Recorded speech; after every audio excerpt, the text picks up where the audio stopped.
இந்த பழத்தை பறிக்கிறதுக்காகவே பார்த்தீங்கன்னா கொஞ்சம் தூரம் டிராவல் பண்ணி ஒரு மரத்தாண்ட போயிருந்தேன். வழியிலே பார்த்தீங்கன்னா நிறைய மரம் இருந்தது. ஆனால் நாவப்பழம் சீசன் அப்படின்னு சொன்னாவே நாங்கள் பார்த்தீங்கன்னா இந்த மரத்துக்கு தான் போவோம். நாவ மரத்தில் ஒரு சில மரத்தில் பார்த்தீங்கன்னா பழம் தவுக்கும். ஆனால் உப்பு போட்டு சாப்பிட்டீங்கன்னா சூப்பராக இருக்கும். ஆனால் ஒரு சில மரம் பார்த்தீங்கன்னா இன்சிடென்ட்டாகவே சூப்பராகவே இருக்கும். அதனால தான் பார்த்தீங்கன்னா அந்த மரத்தை தேடி போயிருந்தேன்.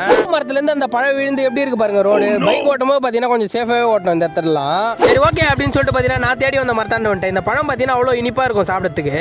விழுந்து நல்லா இருக்கிற பழத்தை மட்டும் எடுத்து சாப்பிட்டு இருந்தேன். சாப்பிட்றதுக்கு பார்த்தீங்கன்னா அவ்வளோ அருமையாக சூப்பராக இருந்தது. இந்த பழத்தை பறிக்கிறதுக்காக ஏன் இவ்வளவு தூரம் வந்தேன் அப்படின்னு சொல்லிட்டு நீங்களே பாருங்க. பக்கத்துலேயே மரம் இருக்கு மேடா, அங்கேயே பறிச்சிக்கலாம் அப்படின்னு சொல்லிட்டு கேட்பீங்க. ஷார்ட்ஸ் பார்த்துட்டு வந்திருந்தீங்கன்னா உங்களுக்கு புரியும்.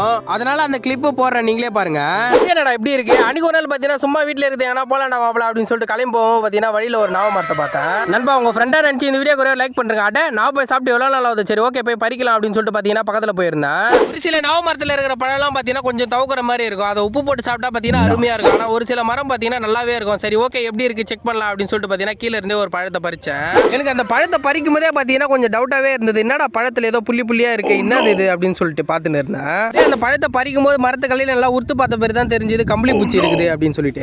நான் பார்த்தீங்கன்னா கம்பளி பூச்சை பார்த்துருக்கேன். ஆனால் இது வேற மாதிரி இருக்கு. எப்படி மரத்தில் சர்வே ஆயிருக்குன்னு நீங்களே பாருங்க. மரத்தில் ஏறி பழத்தை பறிக்க போறீங்கன்னா கொஞ்சம் கவனமாவே இருங்க. எல்லா மரத்துலையும் பார்த்தீங்கன்னா இந்த பூச்சி இருக்காது, ஒரு சில மரத்தில் தான் இருக்கும். அதுக்காக தான் சொல்றேன். வீடியோவில் பார்த்தீங்கன்னா கிளியரா காமிக்க முடியல, போட்டோ எடுத்திருக்கேன், அதை போடுறேன், நீங்களே பாருங்க எப்படி இருக்குன்னு சொல்லிட்டு. சரி ஓகே இந்த நாவப்பழத்தை நம்மளால சாப்பிட முடியாது மாப்பிள அப்படின்னு சொல்லிட்டு பார்த்தீங்கன்னா தூக்கி போட்டேன். ஆனால் நாவப்பழம் சாப்பிடணும்னு சாப்பிட்டே ஆகணுமே அப்படின்னு சொல்லிட்டு பார்த்தீங்கன்னா வேற மாதிரி தானே போயிருந்தேன். அந்த வீடியோ லிங்க் பார்த்தீங்கன்னா கீழே தான் இருக்கு, மறக்காம செக் பண்ணுங்க.